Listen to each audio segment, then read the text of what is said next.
Foi escorraçado pelo Trump e torturado, torturado, né? Se não falar, eles vão ficar loucos ali. E aí, galera, aqui é o Jorge Nascimento do Descobrindo América. Se você não conhece esse canal, já aproveita para se inscrever, deixar aquele like maroto e compartilhar esse vídeo, que eu tenho certeza que vai ser de extrema importância para você que está querendo vir estudar música ou fazer algum outro curso de nível superior aqui nos Estados Unidos.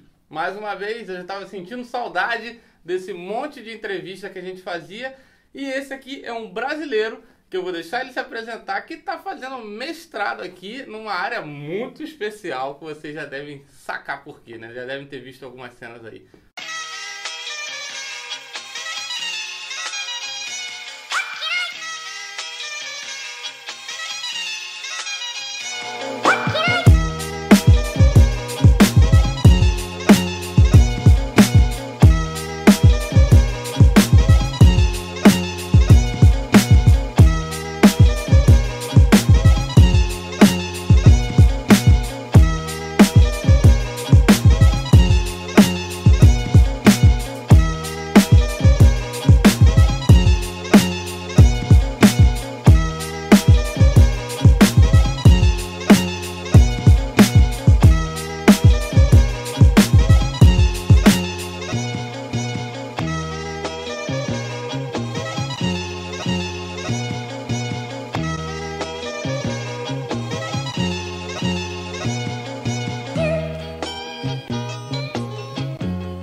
Tem dois pianos de cauda, um pra mim e um pra você.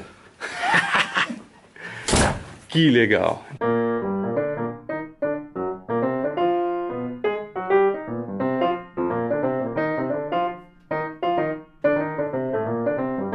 Vai lá, se apresenta pra eles. Quem é você? Qual o seu nome? Da onde você veio? Por que você tá aqui? Essas coisas. Tentar lembrar de todas as perguntas. Meu nome é Adolfo Mendonça, sou do Brasil, sou natural de Santos. Bacana. Estava morando em São Paulo recentemente e trabalhando em Guarulhos. Com música já? Com música. Eu sempre trabalhei na área musical. Bacana. Especialmente na área de ensino. Legal. E agora eu estou realizando o curso de mestrado em jazz, mestrado em música, da USF, University of South Florida. Estamos aqui, legal. Então você veio lá de São Paulo, sempre trabalhou com música, estava envolvido com música. Você fez bacharelado em música? Eu fiz bacharelado em jornalismo e depois eu fiz a licenciatura em educação musical. Eu fiz 2 cursos superiores. Ok, 2 bacharelados, assim como eu. Na verdade, um bacharelado e uma licenciatura. Ah, ele é que aqui nos Estados Unidos é tudo bacharelado. É tudo bacharelado, exatamente. Tá, tudo bem. Eu fiz 2 bacharelados mesmo, 2 engenharia. É maluco também igual a mim. Louco. Já pode considerar louco. Mas você fazia bacharelado em jornalismo, então isso é bacana. Então você, mas eu fiz bacharelado em engenharia, não acho que a escola de música vai me aceitar. Então, é possível aceitar, certo? É totalmente possível. Na verdade, quando eu fiz a minha inscrição para cá, quando eu fiz o meu processo seletivo, eu ainda não tinha concluído o meu curso de educação musical. Ainda faltava 1 semestre. Então, assim, de certa forma, para facilitar um pouco a documentação e o processo de admissão, eu enviei junto o meu diploma de jornalismo, com o meu histórico de jornalismo e o meu histórico incompleto de educação musical. E quando a universidade me aceitou, eles disseram que se eu tivesse enviado só o de jornalismo, que já funcionaria. Que a forma deles de saber se você tem conhecimento musical suficiente para fazer o curso, ela nada tem a ver com o histórico e com o diploma que você fez. É tudo relacionado com o conhecimento. Inclusive, eu conheço uma pessoa que é um pianista profissional de alto nível, lá de Nova York, é o Adam Birnbaum. Ele fez o mestrado dele na Juilliard, que é uma das, ou a melhor universidade de música do mundo. E pelo que ele me falou, o curso superior dele, o bacharelado que ele fez, foi acho que em Ciências da Computação. E ele fez o mestrado dele em Jazz. E ele é um dos melhores pianistas de Nova York hoje. Eita! Então, nada a ver. O cara de TI foi pra... Tem tecla também. Contanto que saiba tocar, sim. Tem que saber tocar. Tá bom. Então, assim, por que você escolheu assim, a USF? Quando nasceu esse desejo no seu coração? Eu tenho que ir primeiro para os Estados Unidos, depois os Estados Unidos é gigante, como é que eu vou escolher? Aí você veio parar aqui na Universal Florida, Go Bulls, que eu gosto bastante. Essa pergunta é muito interessante porque, vamos dizer assim, que em todo esse processo, né, que a gente pensa que o processo é só vir fazer a prova e vir estudar aqui. Eu fiquei 3 anos pesquisando para vir para cá. E a maior parte desse tempo foi só para decidir para onde eu iria. Né? Então, foram 3 anos. 3 anos. A decisão foi tomada no começo de 2016. Então, na verdade, 2 anos e meio, né? Porque o curso começou aqui em agosto. Então, eu sabia que eu queria vir fazer o curso. Eu fiz uma viagem para Nova York e fui assistir os músicos de jazz tocando em Nova York, nos jazz clubs de Nova York, né? Como o Blue Note e o Birdland. E quando eu fui lá, eu fiquei muito impressionado, para não dizer chocado, assim, de uma forma positiva e de uma forma negativa. Positiva porque eu fiquei feliz de saber que aquilo existia, que existiam músicos que estavam num nível tão alto, assim, músicos locais. Você vê músicos locais, um nível músicos de um bar da esquina tocando num nível, assim, que nem os melhores músicos do mundo. E, por outro lado, eu fiquei triste porque eu não era um desses músicos. Eu falei, poxa, eu não consigo fazer isso, eu não consigo chegar nem perto de fazer isso. E no Brasil, onde eu moro, nas cidades por onde eu ando, as pessoas têm muito respeito pela minha forma de tocar, elas valorizam e elogiam muito, mas eu não tô nesse nível. Eu vou fazer um parênteses aqui, porque eu vi ele tocar, fizemos... O cara toca pra caceta, tá? Toca pra caraca, mas vamos lá, continuando. Mas, assim, eu não conseguia fazer aquilo e isso me frustrava, porque não era só uma questão do quanto as pessoas falavam bem da minha forma de tocar, mas do que eu realmente sentia. Porque eu descobri a verdade, eu descobri o mundo real quando eu fui para Nova York. Então eu falei, eu tenho que fazer isso, eu não posso passar o resto da minha vida na ignorância. Uhum. E eu sabia que o segredo deles era a formação musical deles e o ambiente em que eles viviam. Então eu sabia que, especialmente para aprender o jazz, eu tinha que vir para os Estados Unidos. Só faltava descobrir para qual universidade ir. Então, existem cerca de 600 programas de mestrado em jazz nos Estados Unidos. Bacana. Essa Juilliard que você falou, se referiu como uma das melhores do mundo, se não a melhor do mundo, ela é aqui nos Estados Unidos? Que eu não sei, eu sou ignorante. A Juilliard fica em Nova York. Ok. Então, assim, o começo da minha jornada, na verdade, inocentemente, foi escolher a Juilliard. Eu pensei, bom, eu quero estudar música nos Estados Unidos. Qual é a melhor universidade? Qual é a melhor universidade? A Juilliard. Então, eu vou pra Juilliard. Eu vou pra Juilliard. Pronto, tá decidido, acabou. Vou pra Juilliard e vou ser feliz na Juilliard. E não é assim o mundo real. Isso é inocente. É coisa da gente que tem uma visão dos Estados Unidos só pelo computador e passou a vida inteira no Brasil. A gente não sabe qual é a realidade. Isso é irreal. Então, eu fui fazer um curso de 1 semana em Nova York, numa escola de música livre chamada New York Jazz Academy. Eu fui fazer um intensivo de jazz lá. E nessa viagem eu aproveitei para ir visitar algumas universidades. Fui visitar 3 universidades em Nova York e 2 em Boston, que estavam próximas. Essas universidades eram as melhores universidades disponíveis, que passaram pela minha cabeça. Vem cá, mas lá no Brasil, eu um dia fui querer tocar guitarra. Um dia na minha vida. E aí eu era autodidata, guitarrista de casa, né? Nada profissional, amador ao extremo. Pelo menos entre os guitarristas, todo mundo falava Berklee, na época, né? Em 99, 2000, Berklee. Berklee é bom também? Como é que é?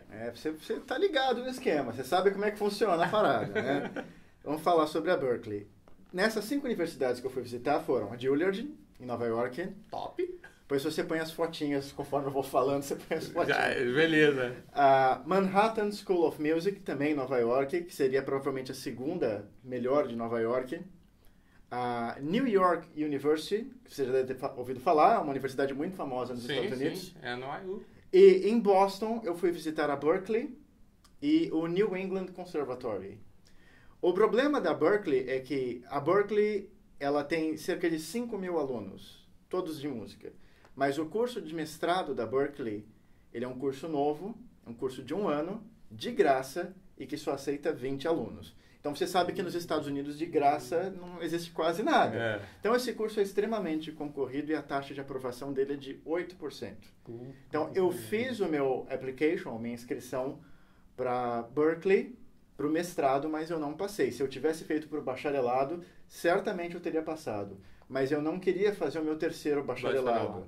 Eu queria um mestrado. Então, eu não passei, eu escolhi a universidade em que eu fui aprovado. Legal. Então, dessas todas, você fez também, mas você estava tudo lá em cima. Como é que você veio parar na Flórida? Eu não fiz. É essa a grande história, né?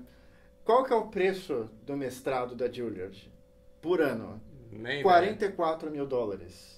44. Isso é uma informação que eu sei que vocês estão ligados. Mas quanto que é? Quanto que é? Isso vai estar lá no final. Essa é a pergunta que o pessoal no Brasil sempre faz. A primeira pergunta é. Ou então, quanto dinheiro eles estão te dando, né? Essa é a mais inocente. Essa é muito inocente.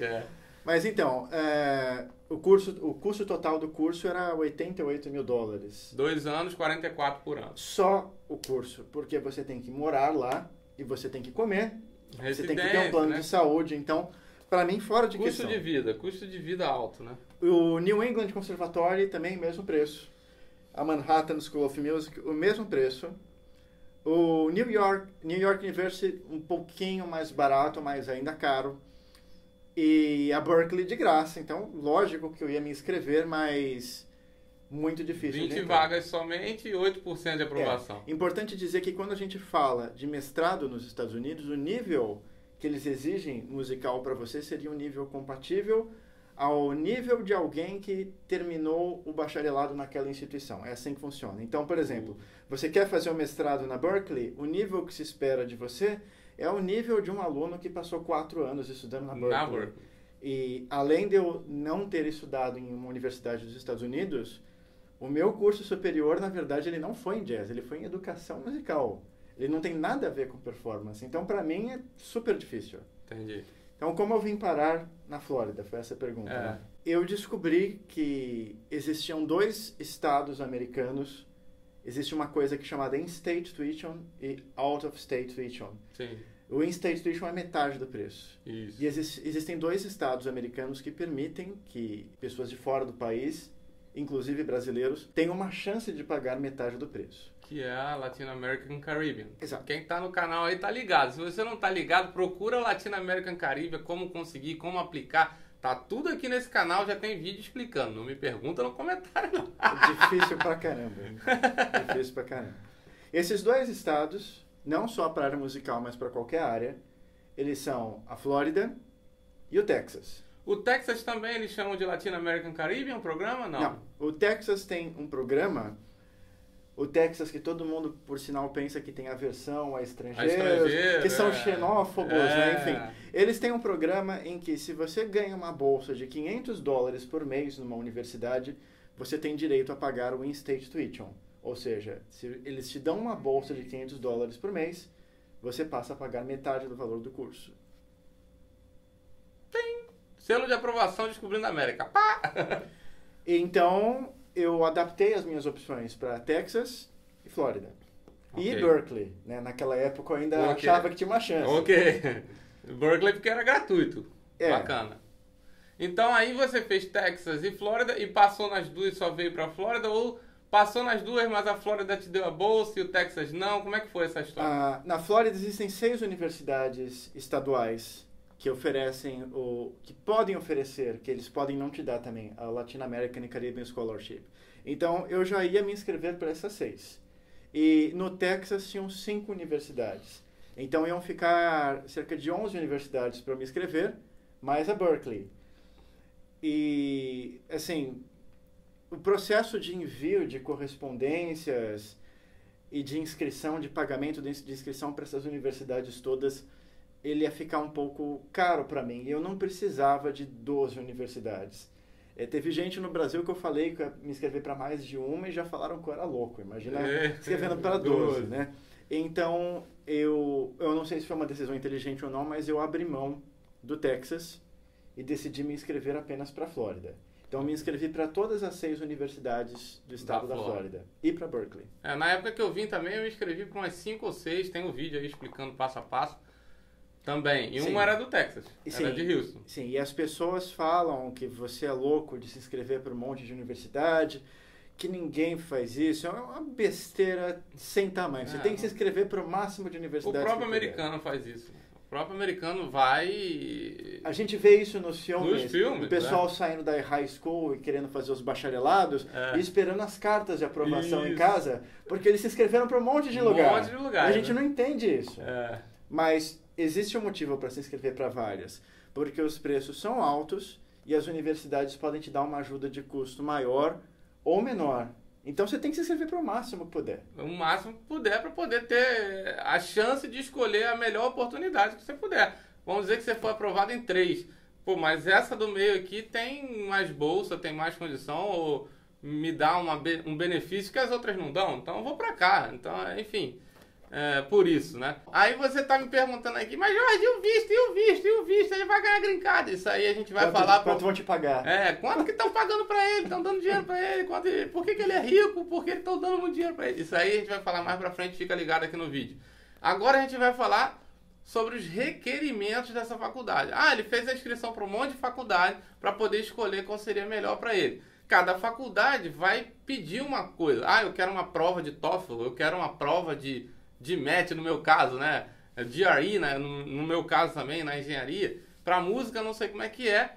E isso também afeta a sua decisão. Qual a tua capacidade de atingir cada requerimento de cada universidade, que é diferente. Por isso que eu falo com vocês às vezes.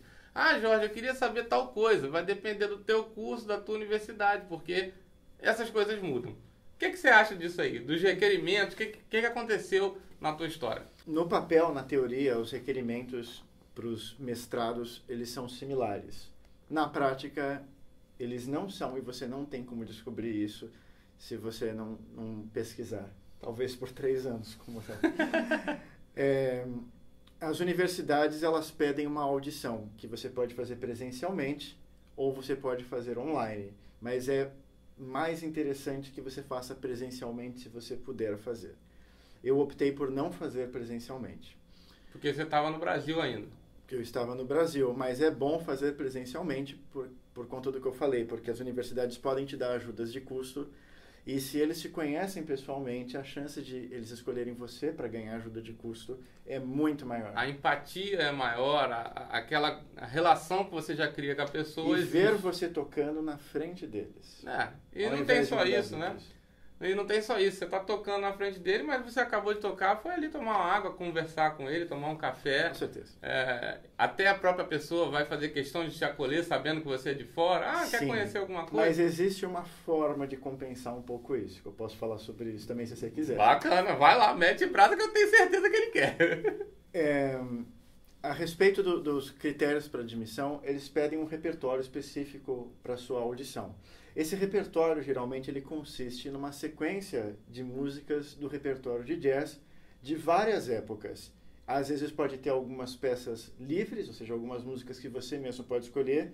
Pode não ter também. Às vezes eles vão pedir para você ler alguma coisa. Às vezes eles vão pedir para você ler alguma coisa à primeira vista, mesmo que seja online. Ele te faz uma chamada em Skype com você e te manda a partitura na hora e você tem que ler na hora aquilo e torcer para dar certo. Legal. Então, assim, a prova é musical, ela é prática. Existem diferentes tipos de mestrados na área musical. O que eu estou fazendo chama-se Master of Music. O Master of Music ele é um programa de performance. Então, ele é para melhorar a forma como você toca e para provar no final que você atingiu um nível X. Então, para esse programa, tudo relacionado com performance musical. Bacana. Esse é o programa de admissão. Se eu fosse fazer o Master of Arts, ele é um programa acadêmico, de pesquisa, muito parecido com os mestrados de música do Brasil, que são todos, ou 99% deles, acadêmicos. Aí você tem que tocar alguma coisa e mostrar conhecimento em pesquisa, em textos, artigos, a sua escrita acadêmica vai ser avaliada também. Ou levantamento de dados para poder basear uma pesquisa que você está fazendo, mas na área acadêmica mesmo, como qualquer outra profissão. O Master of Music Education, que é para educação musical, ele está mais relacionado com a pesquisa. Então aí você não vai ter que tocar nada. Entendi. E existem outros programas como o mestrado em tecnologia musical, o mestrado em produção musical, o Master in Commercial Music, que é para você se tornar um produtor de música pop. Tem vários cursos interessantes que as pessoas podem pesquisar depois. Mas no meu curso, que é de performance musical, fosse para jazz ou música clássica, é tocar. Tem um programa e você tem que tocar aquele programa. Entendi. Caraca, eu imagino que é a punk. Aí eu acho que entra naquela seara que o William Coach mandou uma pergunta pra gente, né? Que é... Galera, eu vou botar o áudio do William aqui, porque eu já não lembro. Tu lembra? Eu também não lembro. Eu vou botar o áudio do William aqui. Já visto que a música é algo prático, né? A prova, o vestibular pra música tem a parte prática. Como se preparar para uma prova prática numa faculdade americana? Se existe diferença entre a preparação para uma faculdade do Brasil e qual é essa diferença? O problema não são as peças que eles pedem, não é o repertório. No caso do jazz, no caso da música popular em geral, você pode tocar a mesma música de muitas formas diferentes em vários níveis de qualidade de execução. Então, assim, é muito capcioso, porque você vai ver o repertório lá e você fala, essas músicas são moleza, eu consigo tocar essas músicas. Mas aí quando você vai fazer a prova, você está tocando de uma forma que não é o nível que eles querem. Entendi. Então, como saber qual é o nível que eles querem? Só existe uma forma, entrando em contato com os professores. Legal. Então, aquilo que você falou assim, que tem a vantagem de você ir pessoalmente, na verdade, você pode compensar isso entrando em contato com os professores. Okay. Eu comecei a entrar em contato com os professores 2 anos antes do início do curso. Legal. Isso aí, anota. Isso é muito importante o que ele está falando. Se você quer fazer, então, PhD, isso aqui é fundamental. Fundamental. Sem essa parte, não dá, tá? Toda a universidade que eu pesquisei, que foram cerca de 50 universidades que eu pesquisei inicialmente, eu mandava um e-mail para a universidade. Depois que eu recebi esse e-mail, eles me direcionavam para o coordenador de curso e para o professor de piano. E eu mandava uma série de perguntas, tipo de 10 a 20 perguntas para o coordenador de curso e para o professor de piano. E algumas dessas perguntas incluíam o processo de admissão. E às vezes eu mandava vídeos meus tocando para eles, e eu já conseguia sentir em qual universidade eles achavam que o meu nível não era o suficiente, em qual universidade o meu nível era ideal, e em qual universidade eles achavam que eu era mais do que o suficiente para aquilo. E isso ajuda você a compreender até um pouco de quais são os estándares, os padrões dessa universidade. E entrando em contato com esses professores, eu conheci uma professora americana de uma das universidades que eu queria fazer o application, a inscrição, e eu peguei algumas aulas com ela por Skype durante 1 ano. E ela foi consertando um pouco a minha forma de tocar e me ajudando um pouco.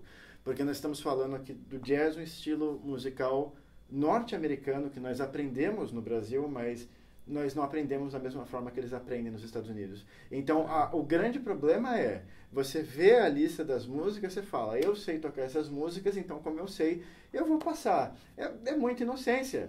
É muita inocência. É contar com a sorte. Você tem que entrar em contato com os caras e mostrar você tocando para eles e ver o que eles falam. Não tem jeito. Nem que você tenha que pagar algumas aulas para eles. Mesmo que tenha feito bacharelado no Brasil, os bacharelados no Brasil são de música popular. Não é uma coisa específica, entende? Entendi. Então, legal. Acho que aí vai para a segunda pergunta do William. No decorrer do estudo, qual a diferença de formação de uma faculdade de música americana para uma brasileira? Por que a pergunta? Muito simples. No Brasil, existe uma grande dificuldade por parte das faculdades em ensinar, por exemplo, a harmonia popular. Não são todas as faculdades. Eu namorei a menina que formou da FRJ no Brasil e veio morar aqui fazer mestrado. Ela sofreu com a harmonia popular, ela não sabia. Tinha uma área da faculdade que ela estudava, a harmonia do jazz e tal, e ela não conseguia, ela ligava para pedir auxílio.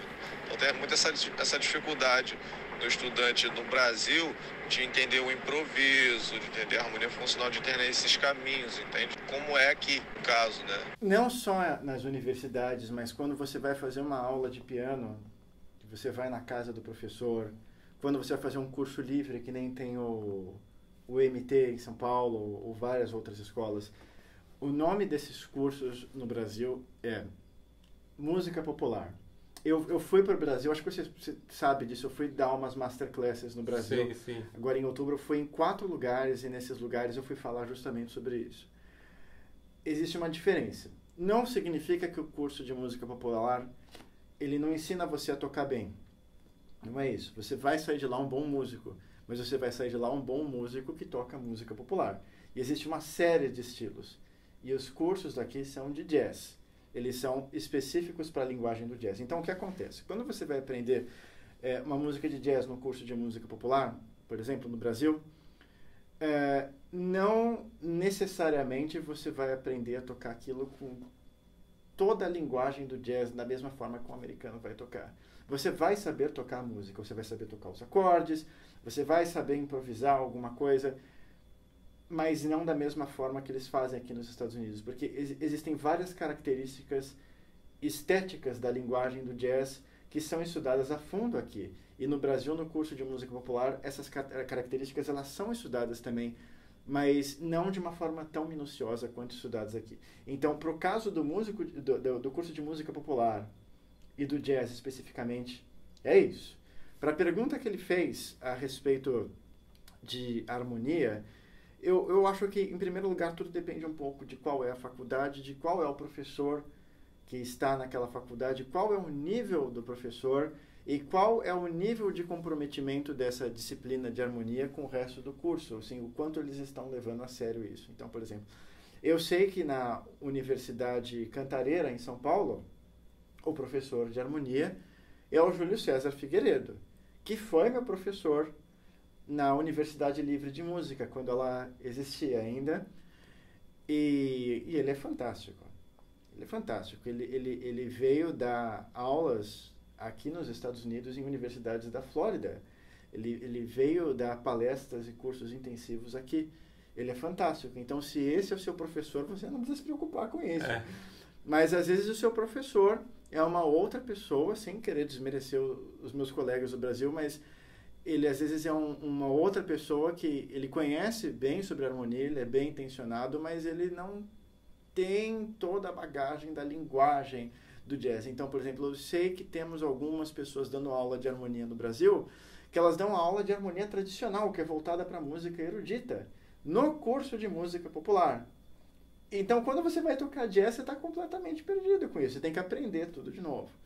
Então, assim, uma orientação que eu posso dar, se tivermos músicos vendo a gente que tem essa dificuldade em harmonia especificamente, é ler livros.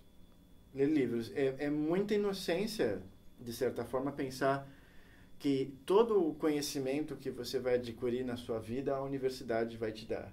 Às vezes você precisa recorrer a um livro. Então, tem muitos livros sobre harmonia que podem ajudar. Eu posso recomendar o Young Guest, Harmonia Volume 1, Harmonia Volume 2 em português. E em inglês foi recomendado para mim, eu posso recomendar também. Acho que é Jazz Language, do Dan Hurley. Acho que é assim que se diz o nome dele. E você tem também, fácil para achar na internet, não é um livro que se compra, então não é piratear, as apostilas de harmonia da Berklee, volume 1, 2, 3 e 4. Só essas dicas aí já valeu a entrevista inteira. Se você ficou até aqui, já está premiado aí com as dicas que ele acabou de dar. E não se esquece de se inscrever nesse canal, compartilhar esse vídeo, espalhar a palavra da música e da educação de nível superior, porque eu acho que o nosso país precisa se aprofundar cada vez mais. Espero que o novo governo faça isso e que rebusque cada vez mais a nossa educação, não só de base, mas como um todo. Uma outra pergunta que vem de um outro guitarrista, que é meu amigo Felipe Noten, que pode ser um dos editores que está fazendo esse vídeo. Ele está lá na Califórnia, talvez ele vai ser um dos alunos da UCLA, ele é guitarrista, ele tem uma banda, está sendo produzido por um produtor que é lá é brasileiro, mas mora na Califórnia, tem 5 Grammys, eu esqueci o nome do rapaz. Mas enfim, o Felipe perguntou, Adolfo, por que você está fazendo jazz? É brasileiro, numa universidade americana, nos Estados Unidos, você sente algum preconceito? O mercado tenta te afastar? os lugares onde você vai tocar ou com quem você fala de música. Eu não sei se você se envolveu na cena musical aqui da Flórida. Tem algum preconceito? Os caras, você vê isso? Não, esse cara é brasileiro, esse cara não tem nada a ver. Nenhum, né? Isso Lenda urbana. Não existe.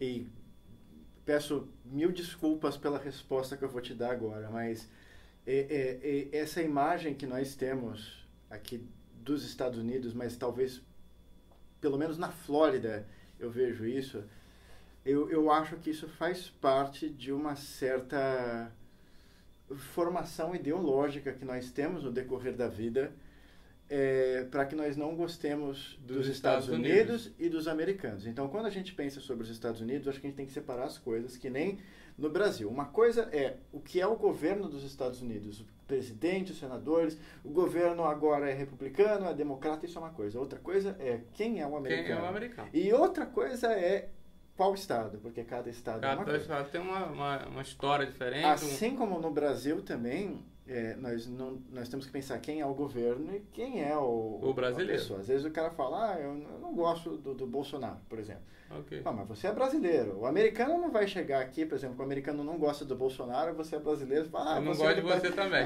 Então, você é do país do Lula, eu não gosto. Isso não existe. E da mesma forma, nós não devemos fazer isso também. Não é só porque a gente não gosta, às vezes, do governante. Trump ou do Obama. Não ou significa que os americanos eles se comportam todos daquela forma como as leis de imigração são. Então, assim, não existe esse preconceito. O que existe é o contrário. Você fala que você é um músico brasileiro, os olhos deles brilham, falam, nossa, você é um músico do Brasil, eu adoro a música brasileira, eu adoro o Tom Jobim, poxa, você deve saber tocar um monte de músicas do Tom Jobim, você deve saber tocar música brasileira melhor do que os outros pianistas daqui e tal. Então, eles gostam disso. Da diversidade, né? Isso. O que eles não gostam se você for tocar jazz e você não sabe tocar jazz, eles não gostam. O que tem a ver um pouco com a nossa formação do aprendizado do jazz no Brasil. Então é uma coisa que a gente tem que se preparar para saber tocar o jazz bem. E se você não sabe falar suficientemente bem o inglês num nível satisfatório para se comunicar, não é que eles não vão gostar de você ou que eles não vão te chamar para tocar com eles. Mas, assim, sempre no mercado de trabalho vai se preferir a pessoa que saiba se comunicar bem. Entender. Então, eu acho que o meu inglês está num nível de médio para avançado. Se tiver um cara que fala o inglês melhor do que eu, ele vai ser sempre o preferido para as apresentações. Mas você não teve problema com isso até agora? Você precisou fazer TOEFL para vir para cá? Precisei. Todos os cursos superiores, bacharelado, mestrado, doutorado, qualquer curso que você tem que fazer a prova de certificação de inglês e tirar uma nota mínima. E se você quiser um Graduate Assistant, sua nota tem que ser mais alta ainda. Bom, qual foi o seu TOEFL? Você tem problema de falar para ele, não? Qual foi a tua nota do TOEFL? Não tenho esse problema, né? Tipo, criança que tirou a nota vermelha e não quer mostrar pra mãe, né? Não vou te mostrar. Eu tirei 87 no TOEFL. 87, aqui na USF eles pedem 7,9, né? Pra você Direct Admission. Então 87 está bem acima aí do Direct Admission. Teve uma aluna nossa que está vindo pela MyOS Solutions para fazer o Graduate Pathway, só que ela vai fazer em Global Sustainability. Ela tirou 86 também, foi admitida. Só para vocês terem na cabeça. Isso significa que toda universidade que você for vai aceitar o seu 87, eu tirei 85 na época, ela tirou 86, vai aceitar? Não significa isso, tá? Mas, é o que ele estava falando, você tem que ver os requerimentos de cada universidade. Cada universidade tem uma coisa diferente. Para Florida State University, você conhece, né? Sim. Aliás, tem um brasileiro que fez PhD aqui, hoje é professor lá, então, agora. Pro mestrado em música, lá é cerca de 95. 95 lá na FSU, então... Mas a FSU eu considero top Flórida. FSU eu considero top, assim, como um geral. Lógico, cada departamento tem departamento que a USF está na frente, tem departamento que a USF está atrás. Podemos falar sobre isso depois, se você quiser. E na Berkeley, que você citou, que é a favorita dos brasileiros, né? Pro mestrado é 79. Mas para você fazer o bacharelado, parece que é mais de 95, é por volta de 100. Lá na UCLA, né, o Felipe que eu falei, a noiva dele vai fazer o curso de teatro, né, formação teatral e tal. porque é teatro, você tem que interpretar, você tem que falar. Lá é mínimo 100, 102, um negócio assim. Sim, e pro Master of Arts e pro Master of Arts in Music Education também é mais alto, porque são programas relacionados com pesquisa. Então depois eu posso te falar dos meus resultados das universidades todas, o que aconteceu, se você quiser. Legal, bacana.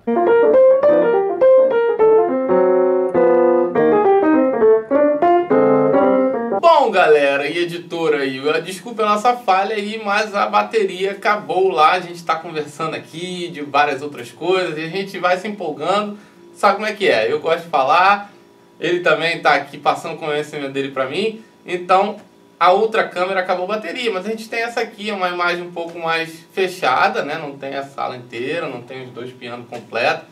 Mas nós estamos aqui, a informação é o que interessa. Eu acredito que você que ficou até aqui está curioso pra caramba para saber. Mas Jorge, quanto que é? Qual é o custo? Eu vou deixar então o Adolfo falar sobre o custo.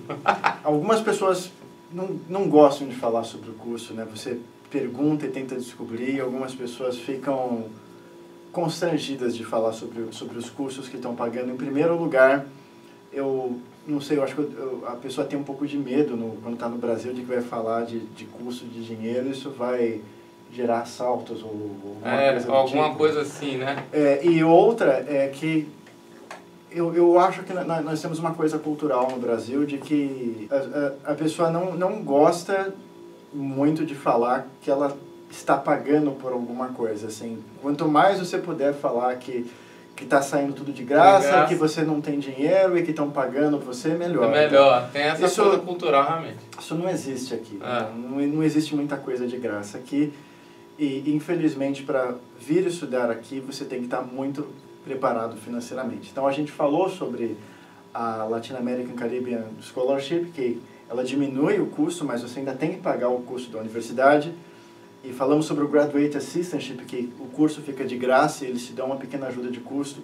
E muitas pessoas no Brasil me perguntaram sobre o custo da universidade. E isso é um pensamento inocente. Porque, na verdade, quando você chega aqui, você descobre que o tuition é só uma pequena parte dos custos que você vai ter. Que você vai ter durante a sua caminhada. Então, assim, quando eu vim para cá, antes de vir para cá, eu comecei a pesquisar e descobri que eu tinha que estar preparado para ter os seguintes custos. O tuition, o aluguel do lugar que eu fosse morar. Algumas pessoas falam, mas eles não dão para você o alojamento. Isso não existe. Não. Isso não existe. Isso, eu sei que na USP tem isso, mas não existe. Outra realidade aqui. A sua alimentação. Até dá um alojamento para você morar, se você for um atleta do time de futebol. Sim. Que você está trabalhando, na verdade, para a universidade. Exatamente. Sim. E mesmo assim no undergrad, se você for atleta do Master, não vão te dar uma só no undergrad. A sua alimentação, você tem que ter o plano de saúde daqui, que é obrigatório, não existe isso. Então o plano é caro, eu não vou pagar. E se você for ter um carro, você tem que pagar o seguro do carro, que é obrigatório. Então eu posso dizer mais ou menos quanto que é cada coisa. O tuition, para mim, eu comentei no começo do vídeo que na Juilliard seria 44 mil dólares por ano, né? Aqui, para mim, é 7 mil dólares por ano. Por ano. 7 mil dólares. Uma diferença monstruosa, abissal. Sim, porque eu estou contando com os 500 dólares da LAC que eu ganhei para cada semestre. E, na verdade, para mim, nesse primeiro ano vai sair 6 mil dólares, porque eu ganhei uma outra bolsa também de 500 dólares por semestre. Então, 6 mil dólares num ano inteiro para fazer um mestrado nos Estados Unidos, é isso que eu falo para vocês. Pesquisa, porque às vezes é melhor do que uma escola de inglês. Você vai gastar mais dinheiro numa escola de inglês para fazer o mesmo ano. E tu não tem mestrado, tu não vai ter OPT, tu não vai ter nada. Okay? Sim, e sinceramente é o mesmo preço de algumas universidades particulares de São Paulo, por incrível que pareça. Então, assim, é uma informação que eu acho que vale ouro para quem ficou até aqui, tá bom?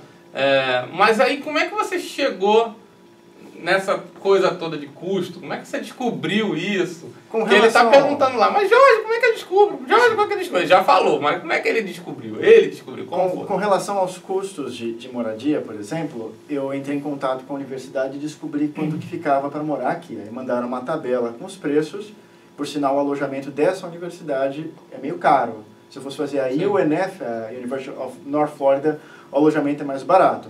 mas eu não quis vir para cá porque não existe um alojamento específico para alunos de mestrado.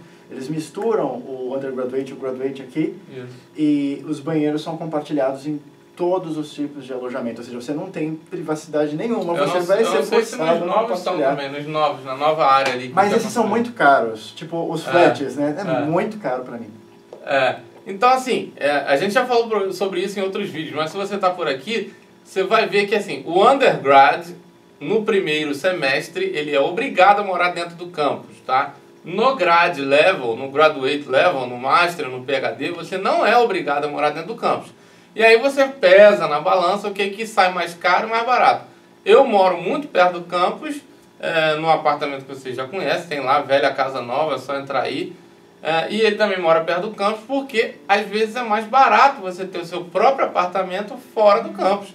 Ou até um apartamento compartilhado, como eu já mostrei aqui em vários vídeos desse canal, que eles chamam de 4x4, 3x3, 2x2, que cada um tem a sua suíte e você só divide ali a cozinha e a sala. É o meu caso. Que é o seu caso? Sim. Então, beleza. Eu moro no, que eles chamam de shared apartments, né? Moro no Malibu, você deve conhecer. No Malibu, é aqui perto. Sim, então são 4... É como se fossem 4 kitnetes, né? Não são quartos, é um quarto grande, são 4 kitnetes e tem uma cozinha que você compartilha com os outros. E a lavanderia lá dentro também? Tem uma lavanderia dentro do apartamento. Sim. Então a vantagem é que é mais barato. Para mim, sai $650 e já está inclusa... Já vou te dar a dica do Ive, hein? Vou te dar a dica do Ive, porque quem conhece o Juan Camilo aqui do canal, vocês viram o apartamento dele, eu fui lá, fiz um vídeo e mostrei. Ele está se mudando de lá do Campus Lodge, está indo para o Ive, porque no Ive os apartamentos que foram todos renovados, pintados, feita uma renovação, tá por 510. Depois você mostra para mim. E é um 3x3, é aqui na Flat, é pertinho também. Me interessa. Então o Ive, já vou estar dando desconto aqui. Vou ajudar o cara aqui. Vamos lá. Então assim, ele está falando do Malibu, que é muito perto. No Malibu você vem andando, assim... Eu venho andando também, mas é porque eu gosto de andar. Eu levava 35 minutos de caminhada, todo dia. Você tem mais ou menos na cabeça quanto leva? É 30 minutos, só que, assim, caminhar 30 minutos é tranquilo para mim, mas especificamente, assim, vamos dizer que no verão da Flórida, naqueles meses de agosto e setembro, é terrível. É difícil.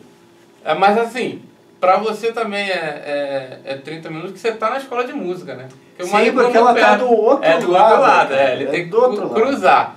Mas o Malibu é muito perto para muita gente. E esse valor que eu falei do Malibu, ele já inclui a conta de luz e a internet. Legal. Que são caros. E a conta de água também, tudo já incluso. Então esse foi o motivo pelo qual eu fui para o Malibu. Bacana. Então, esse é um custo. Você ia falar de outros custos, não? Sim, outros custos que tem também é a alimentação. Sim. E é difícil precisar assim, o quanto eu gasto, mas a gente tem que estar preparado para aí uma pessoa vindo sozinha, sem uma família, o custo de alimentação é sempre maior. Um custo de $400 a $600, dependendo da pessoa, do que ela gosta de comer, de onde ela vai comer, do que ela vai comprar. Essa é a realidade, dá para economizar um pouco, mas toda vez que você economiza, você perde alguma coisa. Então, por exemplo, se eu fizer comida na minha casa todo dia para almoçar e para jantar, eu economizo um pouquinho, mas eu perco as minhas horas de estudo também. Então, é tudo uma escolha. E os custos assim, mais importantes que tem que se considerar, o plano de saúde, que é obrigatório, é $200 por mês. Você faz o plano de saúde da USF ou você faz algum plano autorizado deles? Eu faço da USF. Tem os autorizados que são um pouquinho mais baratos, mas não é muito mais. Mas aí você não pode usar a clínica da USF. Legal. Se você tem os outros planos. Eu lembro que quando eu tive esses outros planos, eu não cheguei a usar nada. E aí depois eu virei Graduate Assistant, aí eu tinha um plano de saúde que a própria USF já dava, então eu não tenho essa informação mesmo. Uma outra coisa que você falou aí, que eu pensei agora, porque na minha época eu também não pensei, que foi da alimentação.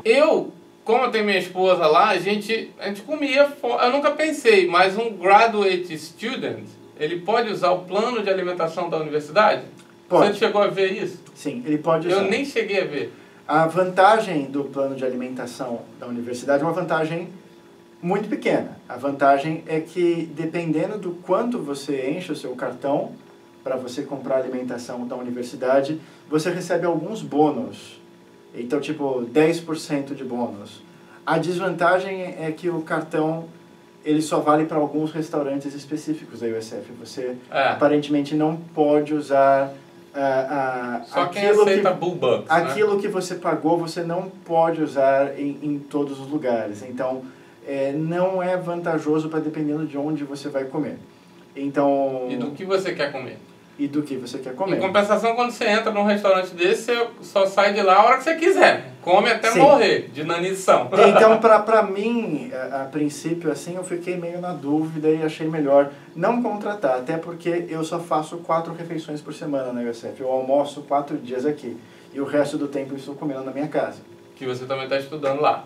Sim, às vezes. Curiosidade fora do assunto. Fora do assunto, mas daquele parênteses rápido. Quantas horas de estudo um cara de mestrado em música faz por dia? Estudo prático no piano. Olha, eu posso dizer assim que o mínimo do mínimo que eu tenho que estudar num dia são 3 horas. Esse é o mínimo do mínimo. Geralmente eu estudo de 3 a 5 horas, ou seja, na maioria dos dias eu estudo 4 a 5 horas. Aí alguns dias que eu estou mais ocupado eu estudo 3 horas e em alguns dias que eu estou com a corda no pescoço eu acabo tendo que estudar mais. Então, teve um dia que eu precisei estudar 7 horas. Então, isso aí, mestrado. LAC, como foi a LAC para você? Foi difícil, foi complicado? A LAC ajuda, não ajuda? É um saco, não vale a pena correr atrás da LAC? Foi difícil pra cacete. Foi difícil pra caramba, um inferno. Mas eu consegui. Dá pra conseguir, tá? Eu vou explicar por que foi difícil. A LAC vale a pena? Sim. Eles estão abatendo metade do preço do seu Twitch On. $6 mil por ano, $7 mil por ano. Cara, é muito dinheiro. Uhum. Então, assim, eu vim pra Flórida por causa da LAC, né? Então, o que aconteceu aqui, na verdade, comigo foi o seguinte. Eles me deram uma bolsa de $500. Eu já falei desde o início que eu só ia vir se tivesse a LAC. Mas o School of Music não sabia como a LAC funcionava. Eles me deram uma bolsa de $500. Quando eu cheguei aqui na USF, eles começaram a demorar para mudar o meu status de residente para o Twitch On. Para fins de Twitch On. E eu comecei a insistir muito e falaram, olha, você não é elegível, você não se qualifica para a LAC. E aí eu demorei algumas semanas para descobrir o porquê. A bolsa que eu ganhei não era elegível para a LAC. E depois de muito tempo eu fui descobrir o porquê. Porque a bolsa que eu ganhei, ela é uma bolsa que é uma pessoa, é um doador que dá a bolsa. E as bolsas, isso é muito importante para quem quer a LAC.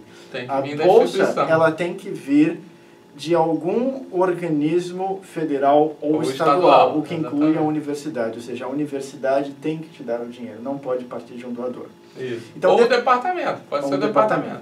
Então, depois, o School of Music retificou isso. Eles mantiveram a outra bolsa que eu ganhei e eles me deram mais uma bolsa de $500. Aí tudo deu certo.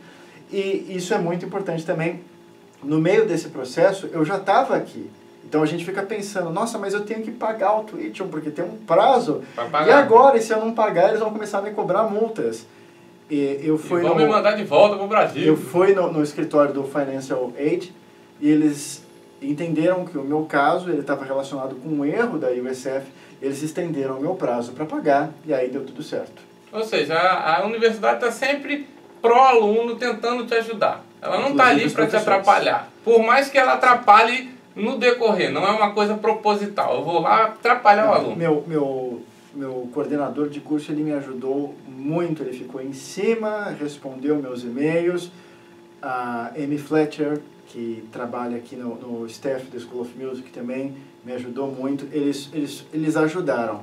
É que o departamento de bolsas é muito atrapalhado mesmo.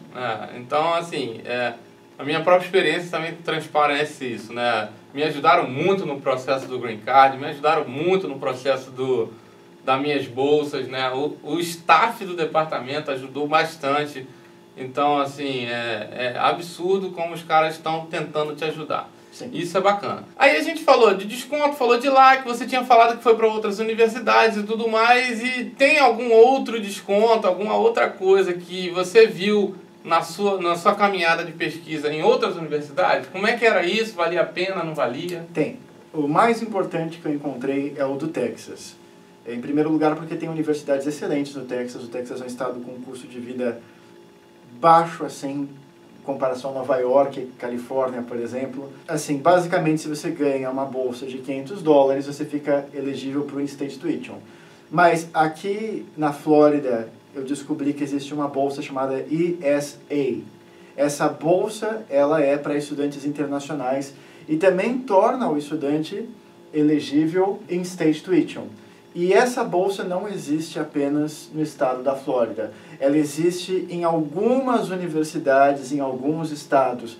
Não é assim, olha, nesse estado aqui em especial você vai lá e ganha a bolsa. Não, tem uma universidade nesse estado, uma nesse estado. Aqui na Flórida, a UNF tem essa bolsa. Em outros estados, outras universidades têm essas bolsas. ESA. Tem um site ESA que mostra as universidades. Bota aqui grandão na tela. ESA. Assim, outra informação que vale ouro, que, cara, quem ficou até aqui está sendo beneficiado por isso. Para qualquer curso, não é só para música. É, para qualquer curso. Porque aí você entra no In-State Tuition e aí você está aqui dentro como se você fosse americano. Para fins de bolsa, galera, não confunda. Às vezes eu falei isso num outro vídeo lá, a galera achou que você já era americano, que você já tinha residência, já podia ter carteira de motorista definitiva. Não é isso. Para fins de tuition waiver. Você está pagando menos só por causa desses procedimentos burocráticos que estão correndo atrás do cenário. Aí vem isso tudo, vem visto, né? Sim. Visto. E aí como é que foi visto? Visto é difícil porque a música... Aí lá no Brasil, o agente de imigração queria te prender, você estava sendo torturado porque você era brasileiro e estava pedindo visto... Tinha medo de ser negado. Você teve medo de ser negado, medo de ser escorraçado? Tem gente que acha que porque é o Trump agora que eles estão torturando a gente lá, que eles não vão dar o visto, né? Não tem nada disso. É um visto de estudante. O visto de estudante, ele é quase que, eu não vou dizer que ele é, mas ele é quase que um direito seu se você tem a carta de aprovação da universidade. O que acontece muitas vezes são muitas informações desencontradas de internet, que se iniciam com uma história de alguém que teve alguma falha no meio do processo, e aí a história vai passando adiante e vai virando telefone sem fio.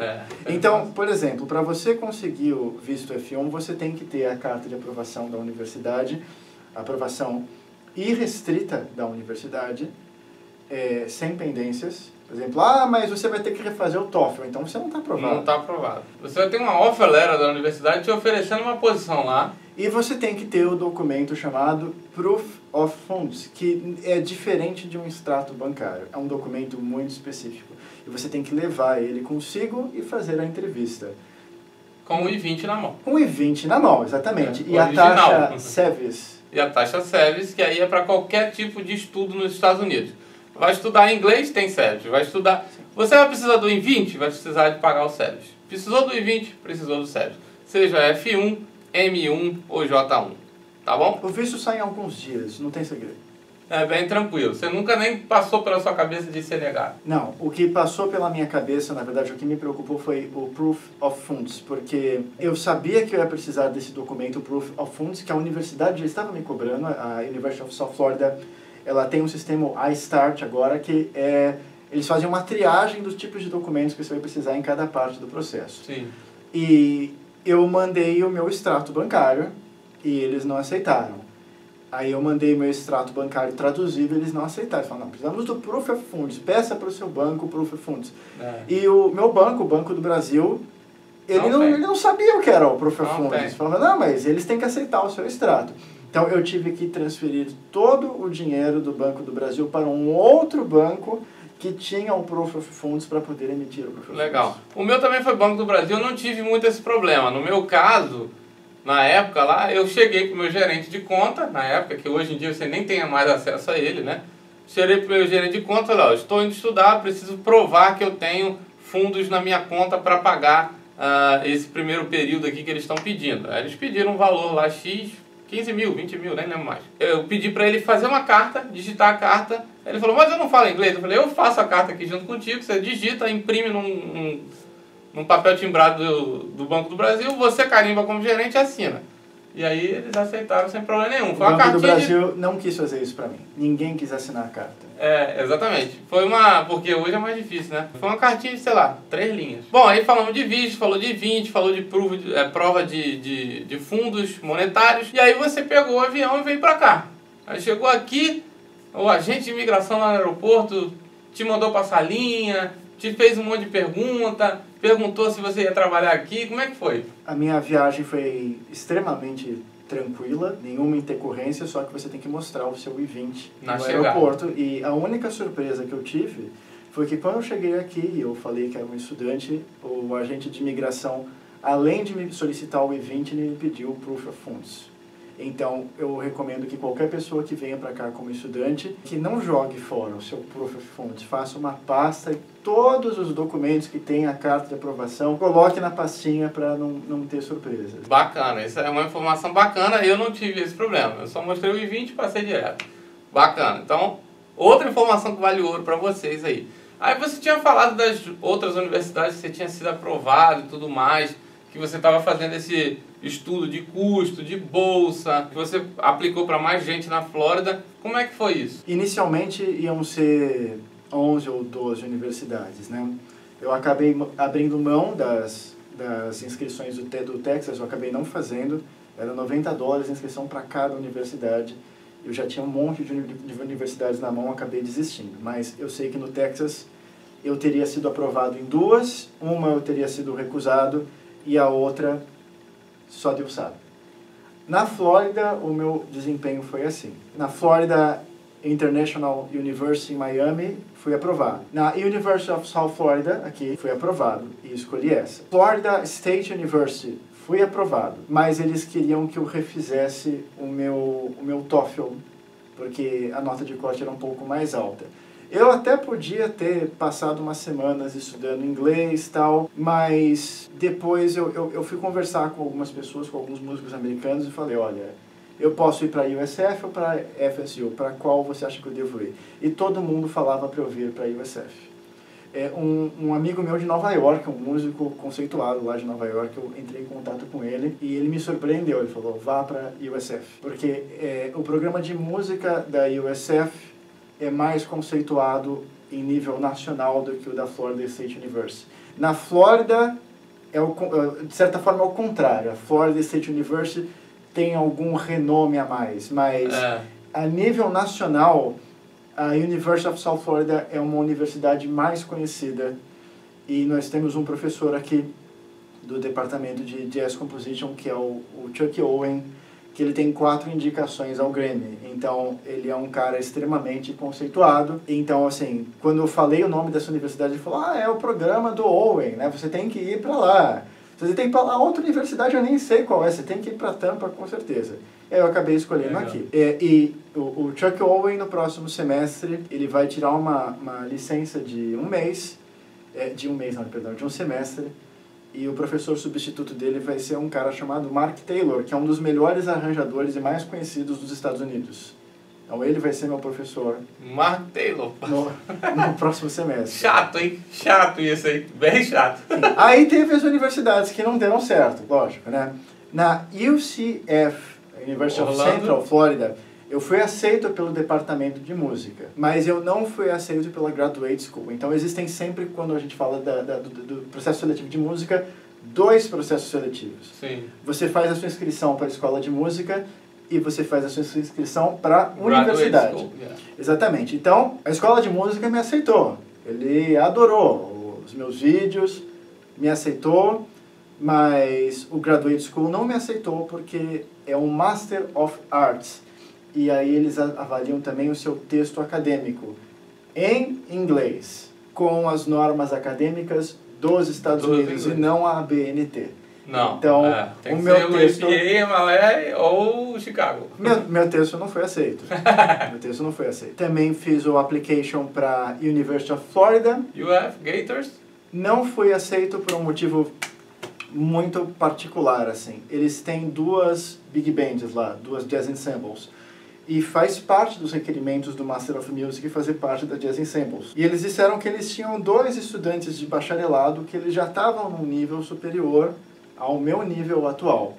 E que, para eles me aceitarem, eles tinham que cortar um desses estudantes das Jazz Ensembles. Então, que para não fazer isso, eles não iam me aceitar. Ok.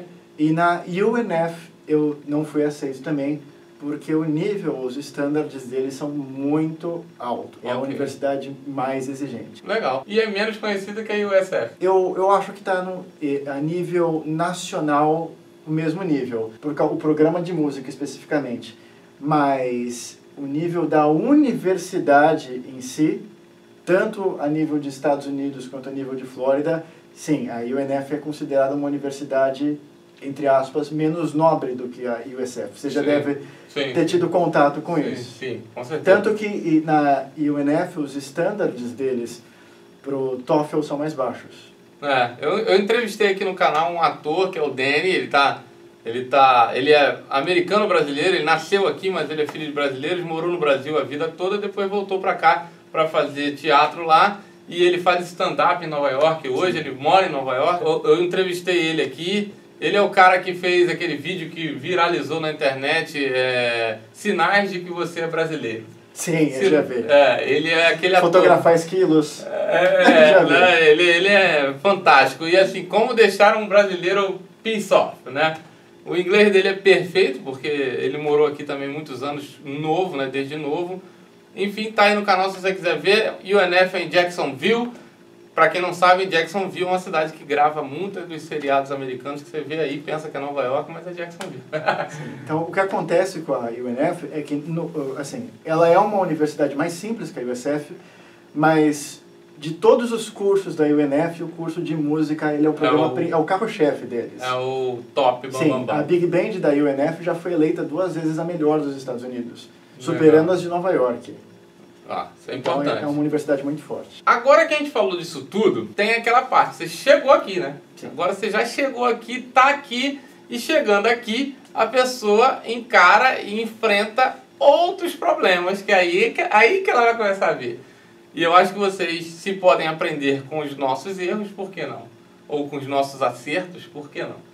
Né? O que você viu assim depois que já estava aqui? Tá, as primeiras coisas que eu tive que fazer aqui, eu queria aproveitar o Dia dos Pais com os meus filhos no Brasil. Tenho 2 filhos, o Arthur e o Alan.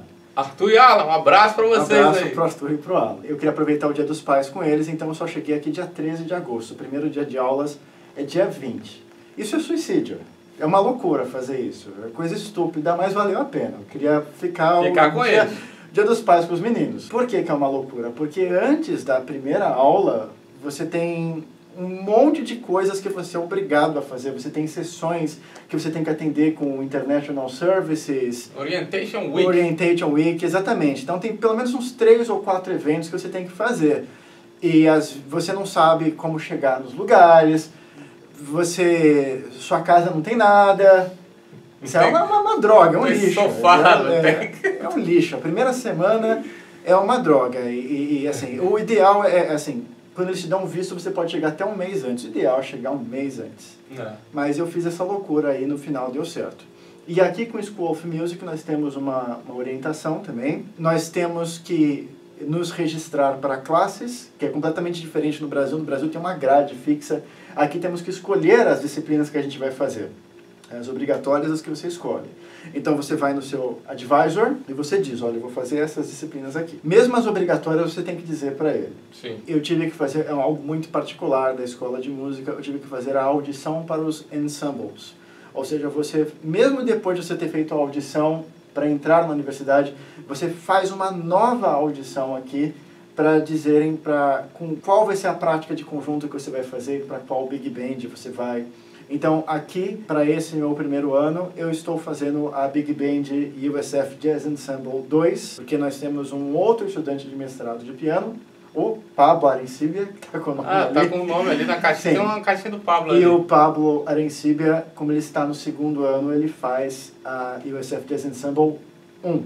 Ok. E, teoricamente, eu devo ir para a USF Jazz Ensemble 1 no meu segundo ano de curso. Eu fui para um dos combos, uma das práticas de conjunto da universidade também. Legal, bacana. Então isso aí, show de bola. Rapaz, acabou a bateria de novo. Bom, a gente fala demais. Vocês vão ter uma versão resumida, mas a gente gosta de falar. O que a gente estava falando? Não lembro mais. Do OPT. OPT, ok. Então no OPT você pode gerar apresentações, como estava naquela câmera lá que não está funcionando mais, tá vendo? Tava lá, ó. Você pode gerar apresentações, você pode trabalhar em estúdio por hora e você pode trabalhar em escola de música. Você pode trabalhar em escolas de música, você pode até trabalhar numa universidade, você pode fazer tudo com o OPT. Eu conheci um músico que durante o OPT dele, ele trabalhou numa universidade da Califórnia. E aí a própria universidade te dá o H1B, que é um caminho natural para ela, já que ela não enfrenta fila. Seria o caminho natural, mas pode não acontecer também. Pode Sim. acontecer ou pode não acontecer. Mas existe um caminho opcional se você não tiver o H1B, porque o H1B você precisa ter uma oferta de emprego full-time. Então, para o músico, nós que vivemos uma realidade muito de autonomia, né? Sim. O OPT não significa que depois de um ano você vai ter que voltar para o Brasil.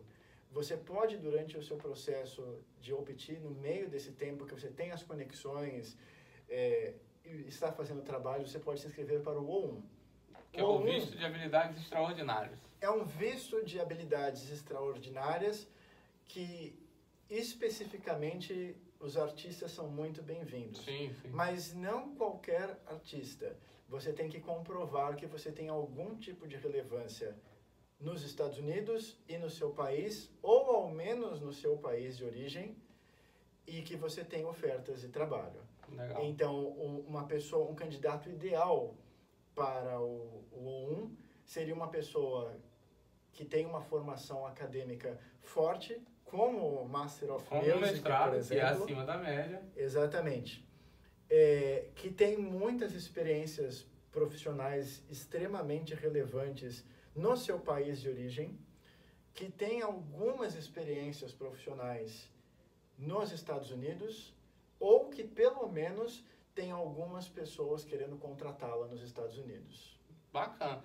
O O1 também vai muito já para o caminho do green card também, para quem quer pegar um EB1 de música, né? O cara um EB1A ou EB1B de música com uma habilidade extraordinária. Vai na mesma linha, só que o EB1 você vai para o green card direto e o O1 você ainda tem que passar pelo visto para depois ir para o EB1, para depois ir para o green card. Sim, e no O1, por outro lado, tem uma vantagem que você não paga as taxas.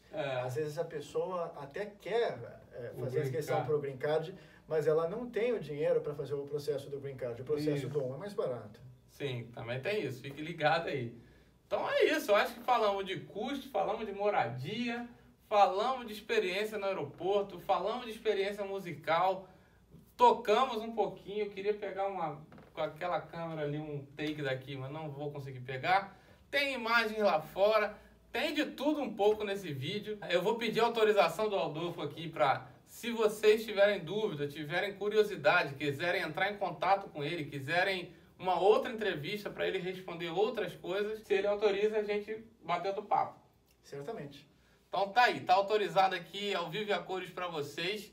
Querendo conversar com a gente de novo ou tirar uma dúvida porque ele tá fazendo mestrado aqui, só falar aí nos comentários. Aí sim, bota aí nos comentários, se inscreve aqui nesse canal, compartilha esse vídeo com os seus familiares, as pessoas que vocês sabem que têm uma curiosidade na área de música, na área de educação superior, estudar fora do país.